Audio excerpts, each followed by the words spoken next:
Et c'est parti pour Smart Bourse, votre double dose quotidienne de marché en direct sur Bismart. Chaque jour à la mi-journée, 12h30, 13h. Et en fin d'après-midi, la grande édition pendant 1 heure à partir de 17h en direct, rediffusée à 20h sur Bismart TV.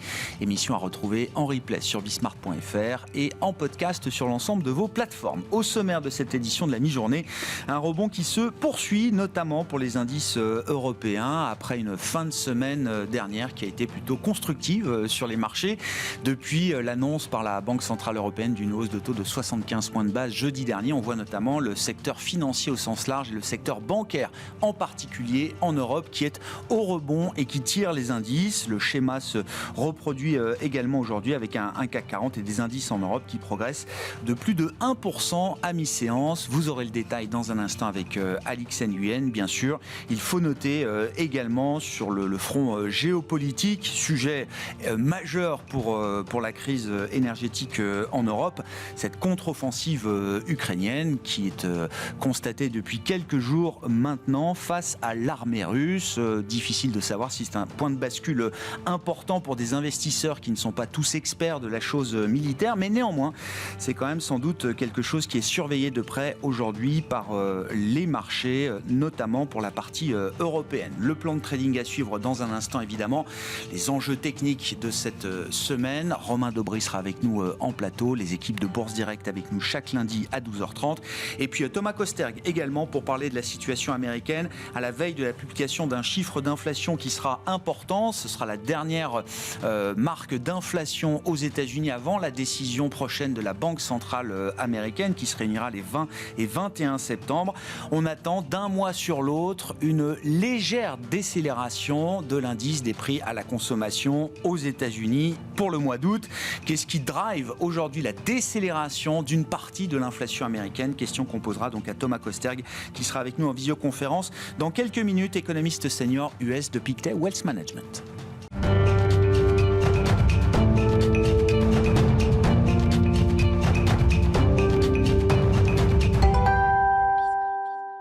Mais d'abord, les infos clés du jour sur les marchés à mi-séance en cette première séance de la semaine. Alix Nguyen est avec nous, évidemment. Alix, c'est un début de semaine dans le sillage de ce qu'on a connu en fin de semaine dernière, c'est-à-dire une tendance nettement à la hausse pour le CAC. Oui, après 4 séances d'affilée terminées dans le vert, la Bourse de Paris poursuit sur sa lancée. Le marché se prépare à la publication demain des chiffres de l'inflation du mois dernier aux États-Unis. Il s'agira du dernier rapport avant la réunion du comité de politique monétaire de la Fed les 20 et 21 septembre. Bon, il faut noter effectivement ce regain d'intérêt pour les actifs européens depuis quelques jours. Oui, avec pour premier signe le prix du mégawattheure de gaz naturel en Europe sur le marché de référence. Il est repassé sous les 200 €. On est loin du pic à 342 € en séance fin août. Et puis autre signe, l'euro se renforce fortement face au dollar. Il se trouve à son plus haut depuis près d'un mois. Et puis du côté des valeurs qui font l'actualité aujourd'hui, il faut constater la chute d'Orpea. C'est une nouvelle dégringolade pour le titre. Il dévisse jusqu'à plus de 20%, soit un plus bas depuis 2005, sous l'effet d'une annonce du groupe ce matin selon laquelle, au second semestre, sa performance financière devrait continuer à se détériorer du fait du potentiel impact de la flambée des coûts énergétiques. Et puis parmi les secteurs forts, ou en tout cas qui se renforcent depuis quelques jours maintenant, le secteur bancaire est toujours à l'honneur en ce début de semaine en Europe. Et déjà, valeur forte en fin de semaine dernière, elle continue de caracoler en tête des indices. À Paris, Société Générale, BNP Paribas et Crédit Agricole sont en hausse. On remarque aussi que les valeurs automobiles et industrielles représentent un certain attrait à la mi-journée. Renault et Saint-Gobain montent. Et puis sur le front des matières premières, le baril de Brent gagne du terrain. Total Energy en profite, Vallourec aussi. Tendance, mon ami, 2 fois par jour, les infos clés de marché à 12h30 et 17h en direct dans Smart Bourse sur Bismart avec Alix Nguyen.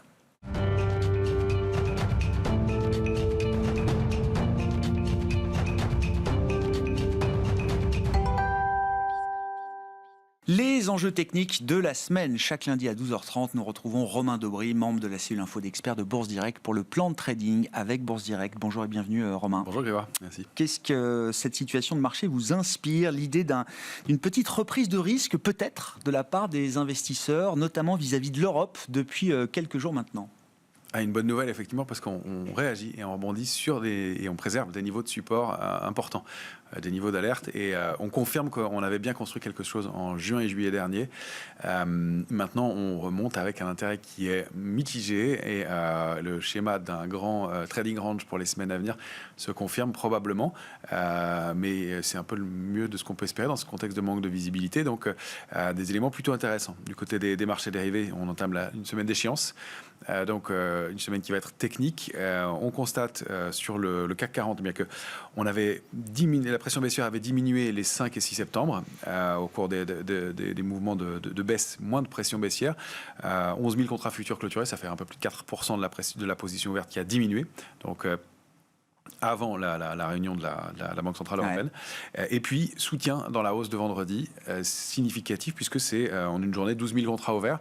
Donc, c'est de l'intérêt. Le marché monte et des contrats sont ouverts. C'est signe de soutien, signe d'intérêt acheteur. Et voilà, on est obligé de créer des contrats pour équilibrer les indices.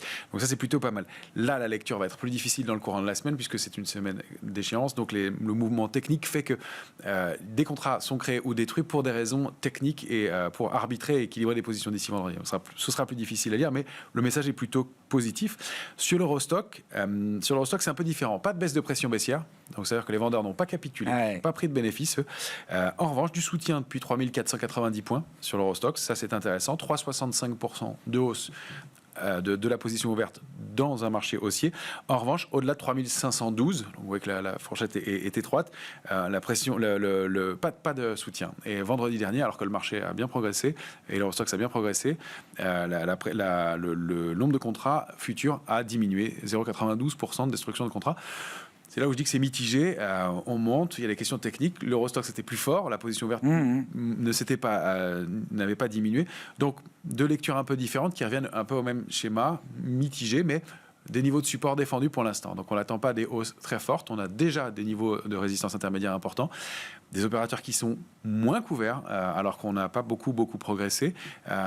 Et surtout, une position ouverte qui reste très faible. Donc, un marché qui est un peu livré à la spéculation pour l'instant, mais des schémas techniques qui se respectent, qui sont très bien respectés, qui permettent d'avoir une lecture plutôt positive. Ouais. L'Eurostoxx, qui est quand même l'indice qui reflète aussi la perception que les investisseurs ont vis-à-vis de l'Europe ou de la zone euro en tant que telle. C'est un indice qui est quand même beaucoup plus traité, il faut le dire, dans le monde des investisseurs globaux qu'un indice comme le CAC 40, par exemple, j'imagine. 10 fois plus. 10 fois plus. Pour les marchés dérivés, en tout cas. Donc, il y a de l'intérêt sur des régions ou sur des indices spécifiques, régionaux, on va dire, en zone euro, peut-être, sur le CAC 40. Mais au global, effectivement, la perception de l'Europe reste quand même prudente, j'imagine, quand on regarde. Exactement, prudente dans l'immédiat. L'intérêt pour l'Eurostoxx. Et un intérêt qui mitigé, avec des volumes qui sont mitigés. Les volumes sont par exemple plus importants dans le rebond sur les indices américains qu'ils ne le sont sur les indices européens, clairement. Partons effectivement de la situation américaine. Si on prend comme référence le S&P 500, on a effectivement cette semaine de hausse qui vient marquer une rupture de tendance par rapport à ce qu'on avait pu observer précédemment. Mais exactement, un gap de rupture avec la dynamique baissière. On a rebondi sur notre cible située au-delà de 3900 points. C'est un graphique journalier que vous avez sous les yeux. On rebondit sur le bas du canal haussier qui avait commencé à être construit au mois de juin dernier, donc les cibles ne sont pas oubliées, et on reste bloqué pour l'instant entre les deux grands gaps, celui du 13 juin et celui du 22 août. Ça donne des bornes vraiment intéressantes et solides, donc un grand trading range. On l'entame, on commence à travailler autour de la médiane que j'ai fixée à 4058 sur le S&P 500. On aura un biais plus ou moins positif selon qu'on va s'articuler au-dessus ou en deçà de cette médiane. Il y a peut-être des choses à consolider, mais ce gap de la semaine dernière, des volumes un peu solides, le respect du canal haussier, ça va plutôt dans le sens de bonnes nouvelles à court terme. On ne s'emballe pas dans un marché qui est quand même assez lourd et dans lequel on n'a pas de structure de retournement forte. Bon, et puis on note du côté de la volatilité du marché américain, en l'occurrence, à travers la mesure du VIX. Là aussi, une détente de la volatilité. On a beaucoup de volatilité, on a même peut-être plus de volatilité sur les marchés obligataires aujourd'hui que sur les marchés actions. Oui, et pourtant la volatilité reste tendue sur les marchés actions. On reste en zone d'alerte au-delà de 21,50. Il y a pas mal d'éléments intéressants à surveiller sur le VIX en ce moment, parce que déjà, le VIX confirme que le marché est hyper technique. Il a rebondi sur l'oblique, la ligne de tendance haussière de moyen terme, qui est active depuis novembre dernier. Encore une fois, quatrième fois, il a tenté de passer en dessous. Il y a ce gap qui n'est toujours pas comblé, mais on s'en approche. Donc le comblement du gap pourrait être la cible du mouvement haussier. On rappelle que si le marché se détend, les marchés montent, le VIX se détend lui et baisse. Et donc pour aller combler ce gap, on sait que 100% des gaps sont comblés sur le VIX. Ce serait cohérent avec les cibles qu'on peut avoir à la hausse sur le S&P 500 par exemple. Tout à fait. Donc de se dire qu'on est allé combler le gap, ça pourrait être un signal de prise de bénéfices, de réduction de son exposition. Alors, au moins pour partie, c'est un schéma qu'on va surveiller. Donc, et un indice qui est pour l'instant hyper technique, mais qui reste en zone d'alerte. Donc signe de prudence de la part des opérateurs. Tant qu'on a cette méfiance et cette prudence, on a un schéma de risque qui est quand même limité, même si le niveau de couverture a baissé de façon significative sur les indices américains actuellement.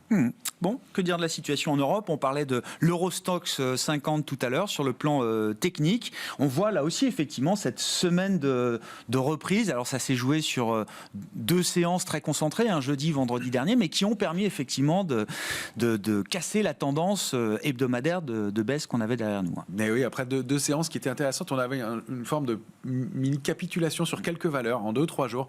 On a vu des valeurs comme Ubisoft, comme Atos, comme Chargeur, qui ont baissé de 15% pour des raisons toutes différentes les unes des autres. Elles ont mais cette espèce de purge sur les titres dont on sent que les opérateurs ont espéré y trouver des recoveries et puis on lâché.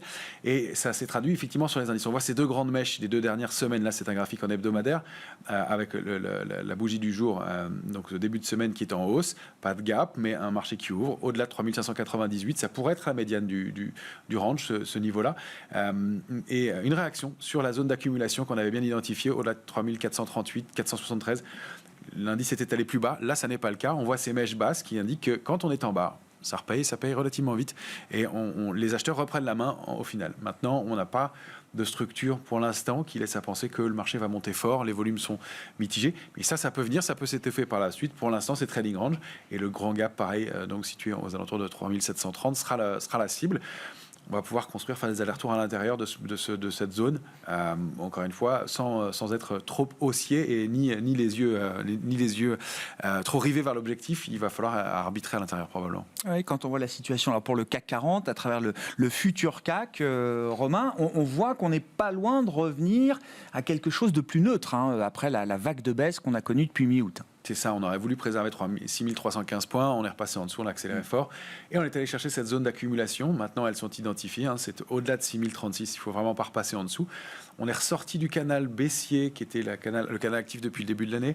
On a accéléré un peu, avec des volumes qui sont de l'ordre de 3 milliards sur l'indice parisien, c'est quand même pas très fort, mais avec un peu d'intérêt sur le futur CAC 40, la spéculation suit. Maintenant, on a ce premier niveau de résistance, 6315. On voit qu'on ne se précipite pas dessus ce matin, on est un petit peu en dessous. Et il va falloir se réinstaller. Donc, préserver 6134, c'est fondamental à court terme. 6036, ce serait vraiment pas bon de retourner en dessous maintenant. Avant, on avait le droit. C'était une séquence baissière. On pouvait aller faire un petit touchdown et puis repartir. La retourner en dessous, ce serait un très mauvais signe. L'alerte de long terme, elle est plus lointaine. C'est un contre-pied délétère exactement. Pour beaucoup d'investisseurs. Non, mais bien sûr. C'est ça. C'est qu'au-delà de la petite construction qu'on est en train de former, ce serait vraiment invalider ce mouvement-là. Donc, on rehausse nos niveaux d'alerte. On a des objectifs qui sont très modestes. 6315. 6485, le haut du gap. Et là, on pourrait envisager une hausse de moyen terme. Je pense qu'on n'en est vraiment pas là pour l'instant, compte tenu de l'absence de visibilité. Pourquoi est-ce que Chargeur, Ubisoft, Atos, là, vous avez cité ces 3 dossiers, alors qu'on connu sur quelques heures des baisses majeures la semaine dernière de 10-15%. Pourquoi est-ce qu'il y a peut-être l'idée de quelques signaux faibles ici et là, d'intérêt spécifique des investisseurs, Romain? Mais parce que des mouvements de purge, pareil, assez violents, alors que l'indice tient. Qu'on constate que les indices n'arrivent pas à baisser, qu'on n'a pas eu cette capitulation qu'on attendait pendant un certain temps sur les indices, et bien peut-être que cette petite capitulation peut ouvrir la voie à un petit mouvement haussier. Et on voit que la plupart, 2 sur 3, ont déjà comblé une bonne partie de leur baisse des jours précédents. Donc de l'intérêt, peut-être qui se manifeste, un intérêt spéculatif. Mais de l'intérêt sur des valeurs spécifiques, c'est ce que je comprends. Exactement, sur des valeurs spécifiques, sur des dossiers, la logique indicielle va être plus compliquée, mais on voit que sur des dossiers, il y a des choses à faire. Alors, il n'y a pas de figure de retournement sur ces valeurs-là, mais à titre spéculatif, des rebonds de 7, 8%, 10%, voire un peu plus. C'est pas le cas pour Ubisoft, qui a le plus de mal, mais Chargeur et Atos sont déjà pas mal réagi. Et puis on a des titres qui confirment l'intérêt pour le moyen et long terme. On a des titres comme Ruby, Worldline, Amundi, sur lequel nous on est rentré ce matin, ou Forestia qui a fait aussi une forme de capitulation en début de semaine. Les équipementiers automobiles, c'était une semaine compliquée pour eux. Un début de semaine, la fin de semaine est positive, et on est au-dessus des niveaux de baisse de la semaine dernière. Donc Forestia, ce contre-pied on sort les opérateurs. Pour être transparent, on en a fait partie. On a une stratégie qui veut qu'on ait des stops, donc on fixe des niveaux de stop, on sort et quitte à rentrer assez rapidement sur la position, mais on ne se laisse pas embarquer pendant des semaines sur des positions. Ça a été notre cas sur Forestia. Maintenant, on est en train de regarder pour rentrer à nouveau parce qu'elle est en train de sortir peut-être d'une structure en biseau et donc de donner des signaux d'intérêt pour la suite. On voit que ça ne se dément pas ce matin. Donc ça fait partie des titres qui confirment pour l'instant. On a des titres qu'on surveille, sur lesquels on rentre de façon plus prudente. Eurofins, Saint-Gobain, qui réagit sur des niveaux de support de très long terme, qui étaient quand même des grosses valeurs là, très fortes. Effectivement. Trigano aussi, qui a baissé de plus de 56% par rapport à ses points hauts. Elle n'a pas donné de structure de retournement haussière, mais on voit qu'elle paye aujourd'hui, qu'il y a un gap haussier. Et sur le titre, peut-être un gap de rupture. Il va falloir consolider ces figures-là, mais des zones d'accumulation pour les investisseurs de long terme, ça commence à être le cas. Et il y a un tel déni de l'Europe que... Défiance vis-à-vis de l'Europe, désaffection de l'univers d'investissement européen. De Richebourg aussi sur des niveaux de support de long terme. Et elle réagit. Et puis on a des valeurs comme Unibail, c'est peut-être un peu des dossiers plus compliqués, mais ça indique qu'on entre sur des niveaux d'accumulation de long terme, donc sans figure de retournement très forte, mais des niveaux d'intérêt. Puis il y a des secteurs qui restent forts comme le luxe, on voit qu'on n'a pas voulu le vendre. Puis individuellement des titres comme SPI qui restent, je le prends parmi d'autres, mais qui restent en haut de marché et donc, pour lesquels l'intérêt ne se dément pas. Donc cet ensemble-là peut permettre au marché d'au moins stabiliser pour les indices et de trouver des points d'intérêt et donc en faisant du stock picking de faire des choses intéressantes dans un marché qui est compliqué. Rapidement pour conclure, Romain, le dollar, l'indice dollar semble se détendre. Alors on a un vrai signal d'arrêt. Déjà on est allé chercher une cible, coup d'arrêt. On avait fixé ce niveau cible. On ne va pas chercher le haut du canal haussier, pour l'instant, en tout cas dans l'immédiat. Et on a rebaissé la semaine dernière avec du volume. Donc, les niveaux sont là, 107,95, 110,85. Pas de figure de retournement pour l'instant à proprement parler, mais au moins l'idée qu'on a peut-être atteint des niveaux, peut-être un niveau d'équilibre. 0,9910, on l'avait dit, sur l'euro était un niveau de support majeur. On réagit au-delà. On a des niveaux de résistance importants à passer, 1,0220, 1,04 notamment. Et puis après, c'est 1,0520 et 1,0710 pour retourner la tendance. Donc on est très loin, mais au moins un coup d'arrêt marqué et avec des volumes pour accompagner cette baisse. Donc le signal on a peut-être vu la fin d'un mouvement, en tout cas, au moins à court terme. Ouais. Un mot également alors du secteur des biotech aux États-Unis, alors qu'un secteur qui a connu une grande baisse depuis l'automne 2021. C'était ça, le pic du Nasdaq américain, c'était, il faut s'en souvenir, novembre 2021, si je ne dis pas de bêtises. Et donc depuis, voilà, le compartiment des biotech, un des compartiments peut-être les plus risqués au sein du Nasdaq, a connu une baisse substantielle jusqu'au mois de juin. Est-ce qu'on est en train de voir les choses se retourner de ce point de vue-là ? Ça devient un indice fort, en tout cas. L'indice Nasdaq Biotech NBI, ça devient un indice fort. On a une structure d'épaule tête épaule inversée possible avec un déclenchement qui n'est pas instantané, qui serait plutôt dans l'automne, mais ça peut aller vite avec les biotech. C'est intéressant parce que c'est marque d'intérêt pour le marché des biotech. Ça veut dire qu'il y a du cash, que les opérateurs réagissent. Et surtout, on est remonté dans cette épaule, qui peut être l'épaule, avec des volumes qui sont très significatifs. On a débordé la ligne de tendance baissière. On construit quelque chose, c'est à surveiller. On a un ratio risque-rendement qui est vraiment intéressant. Donc, quelque chose à faire de ce côté-là aussi quand on cherche de l'intérêt dans le marché. Merci beaucoup, Romain. Romain Daubry, qui sera avec nous donc vendredi à 17h, je le rappelle, 3e vendredi du mois, échéance mensuelle et même trimestrielle pour différents produits dérivés, options et futurs sur indices, et y compris les indices européens. Et donc, vous serez avec nous à 17h ce vendredi pour les retrouvailles des 3 sorciers en ce début de saison 3 de Smart Bourse. Romain Daubry avec nous chaque lundi, évidemment, à 12h30 pour le plan de trading avec Bourse Direct.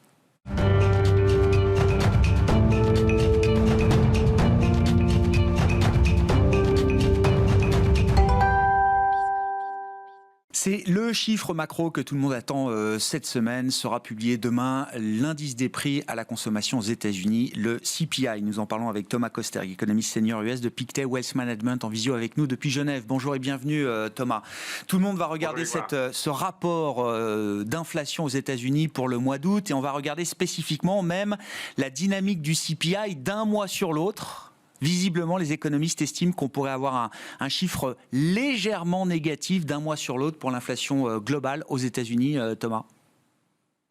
Tout à fait. Donc le consensus d'après Bloomberg, c'est un recul de 0,1% en glissement mensuel pour un rythme annuel qui se placerait donc à 8%. Donc on était à 8,5% au mois de juillet, on descendrait à 8% en rythme annuel. Donc ça serait le deuxième mois un peu de décélération des prix aux États-Unis, puisque le pic donc d'inflation serait donc au mois de juin. Deux raisons pour expliquer ce potentiel recul de l'inflation. Premièrement, on a moins de goulets d'étranglement dans l'économie américaine, à la fois dans les services et aussi dans les biens. Alors dans les services, on va regarder le prix des hôtels, le prix des transports qui devraient continuer à baisser.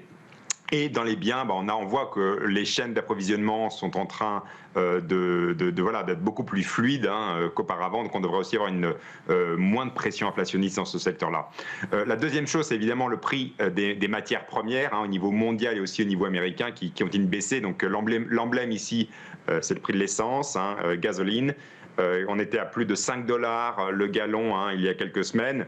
Maintenant, on est clairement en dessous des 4 $ le gallon. Donc, tout ça mis bout à bout, ça fait des pressions inflationnistes qui, quand même, commencent à s'estomper. Avec deux points peut-être à quand même mentionner. Il y a quand même une certaine interrogation sur les loyers. On sait que les loyers sont une part importante du panier CPI. Ça pourrait continuer d'être un facteur lié à l'inertie dans les loyers. Ça pourrait continuer à être potentiellement un facteur qui irait dans l'autre sens, plutôt un facteur de support de l'inflation. Mais mon dernier point, c'est sur les salaires. Et est-ce qu'il y a une boucle prix-salaire sur l'inflation aux États-Unis? Et je pense que ça, c'est la conclusion la plus importante. Il semblerait qu'il n'y ait pas de boucle prix-salaire aux États-Unis. D'ailleurs, les salaires eux-mêmes ont tendance à se tasser. C'est au final la bonne nouvelle qui fait que nous s'attend à ce que l'inflation continue de décélérer dans les prochains mois, surtout que les fameux goulets d'étranglement devraient continuer à s'estamper. Et encore une fois, les derniers signaux sur les matières premières mondiales, c'est aussi pour une tendance à la baisse. Qu'est-ce qui vous fait dire, Thomas, qu'effectivement, on est peut-être en train d'éviter ce risque d'une indexation, d'une boucle prix-salaire qui s'enclencherait aux États-Unis avec un marché du travail qui reste quand même extrêmement tendu, historiquement tendu, peut-être selon certaines mesures d'ailleurs? Tout à fait, le marché de l'emploi est très tendu, mais comme on l'a vu sur les derniers chiffres, en fait, on voit que il y a de plus en plus d'employés qui reviennent sur le marché du travail. Donc il y a un retour, même s'il est assez lent, il y a quand même un retour de l'immigration. Il y a aussi les personnes qui étaient potentiellement malades du Covid qui reviennent. Peut-être les gens qui avaient un matelas d'épargne qui se mettent aussi maintenant à revenir sur le marché du travail, peut-être parce que ce matelas d'épargne est dépensé. Donc on a des pressions sur les salaires qui restent, quand on regarde les chiffres des salaires, ça reste très cantonné aux services. On ne voit pas, par exemple, dans le secteur manufacturier, d'envoler des salaires comme on peut le voir dans les services. Et même dans les services, on voit une certaine accalmie. Et pour revenir à l'inflation, encore une fois, on ne voit pas dans le secteur des services nécessairement alors même si les services évidemment montent, puisqu'il y a une certaine inertie, mais on n'est pas au même niveau que les salaires. Donc pour l'instant, encore une fois, on ne voit pas de boucle prix-salaire, ce qui est une bonne nouvelle. Pourquoi est-ce que le marché du travail est encore aussi résilient à ce stade? Est-ce qu'il faut s'en étonner, Thomas? J'ai encore en tête le dernier rapport mensuel sur l'emploi du mois d'août. On est toujours sur un rythme énorme de création d'emplois. Enfin, plus de 300 000. On est quand même dans statistiquement parlant, on est quand même sur des choses qui restent assez exceptionnelles. Après plus de 500 000 créations déjà au mois de juillet. Qu'est-ce qui explique pour vous cette résilience à ce stade du marché du travail américain? Oui, alors tout d'abord, c'est une surprise, puisque en effet, les modèles macroéconomiques sont un peu désorientés. Le modèle pour l'emploi, ce serait de mettre le glissement annuel, les gains de l'emploi en rythme annuel par rapport au PIB. Or, on se rend compte que le PIB, on est en récession technique depuis 2 trimestres. Or, l'emploi continue de se porter très bien. Donc, il y a une dichotomie totale, rarement vue, entre la croissance de l'emploi en glissement annuel et la croissance du PIB en glissement annuel. Il y a vraiment une vraie divergence là. Donc, la question, c'est qu'est-ce qui va se passer? Est-ce que c'est le PIB qui va rebondir vers l'emploi ou est-ce que c'est l'emploi qui va finir par baisser vers le PIB. Moi, je suis plutôt de l'école que ce sera l'emploi qui va aller vers le PIB. Donc, on devrait avoir une détérioration du marché de l'emploi. Mais pour l'instant, il faut le dire, l'emploi est bien plus résilient qu'attendu, ce qui donc, en effet, a des conséquences sur la politique monétaire. Est-ce que ça, je ne sais pas, redonne un peu de chance et de probabilité à l'idée d'un soft landing, Thomas? Et d'ailleurs, il faudra rentrer un peu dans ce débat académique à un moment. Qu'est-ce qui va faire la différence entre un scénario de soft landing et un scénario peut-être de récession ou d'atterrissage plus douloureux pour l'économie américaine? À partir de quel niveau de taux de chômage est-ce qu'on pourra parler de soft landing ou est-ce qu'au contraire on ne pourra plus parler de soft landing? Oui, alors déjà, un fait sur les récessions, c'est qu'en général, les récessions ont lieu quand on est au plein emploi. C'est en général quand le taux de chômage est le plus faible que les récessions arrivent.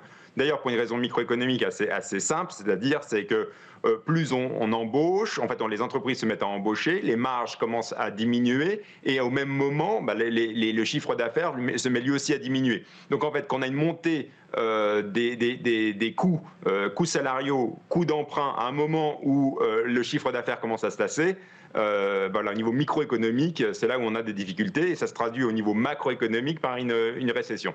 Voilà, là on est sur un marché de l'emploi qui est tendu, très tendu, mais il y a aussi donc des coûts pour les entreprises. Ça c'est le premier point. Deuxième point, c'est qu'il y a des effets retard et là on maîtrise peut-être pas tout. C'est vrai que si on regarde le marché de l'emploi à l'heure actuelle, il se porte très bien, mais il y a quand même un certain nombre de risques et un certain nombre de mécanismes qui sont en train de se mettre en place dans l'économie américaine qui sont des vraies menaces. Et moi je pense que la première menace, c'est le marché immobilier. Alors le marché immobilier, en effet, ça représente qu'une faible partie techniquement du PIB américain. On est autour de 5% de l'économie. Mais en fait, avec tous les effets d'entraînement dans l'économie, si le marché de l'emploi, le marché de l'immobilier commence à se gripper, on pourrait avoir plus de conséquences sur l'économie américaine. Mais voilà, ça prend plusieurs mois avant de se matérialiser. Et donc, on pourrait avoir donc des conséquences sur l'économie américaine dans les prochaines semaines, les prochains mois, liées à l'immobilier et liées au resserrement des conditions monétaires, tout simplement, puisque les taux sont en train de monter, les taux hypothécaires sont en train de monter, il y a un resserrement des conditions monétaires et financières aux États-Unis. Justement, Thomas, et en tenant compte de ces effets d'inertie, notamment du décalage qu'il y a entre les hausses de taux de la Fed, le resserrement monétaire et le plein impact qu'on peut en attendre sur l'économie réelle, si la Fed considère que le scénario de soft landing est le Graal à atteindre, l'objectif suprême, est-ce qu'il est temps pour la Réserve fédérale américaine de revenir à un rythme de resserrement un peu plus doux? Après les hausses de taux de 75 points de base, est-ce qu'il serait temps approprié pour le prochain meeting, par exemple, de revenir à 50?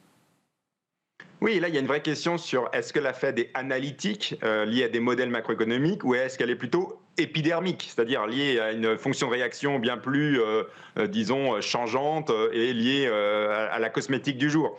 On a un peu l'impression que la Fed surréagit aux chiffres du jour, y compris aux chiffres de l'inflation qui reste en glissement annuel trop élevé, aux fameux chiffres de l'emploi, mais c'est un chiffre, on le sait, qui est ce qu'on appelle backward looking, c'est pas forward looking, c'est un indicateur retardé du cycle économique, l'emploi.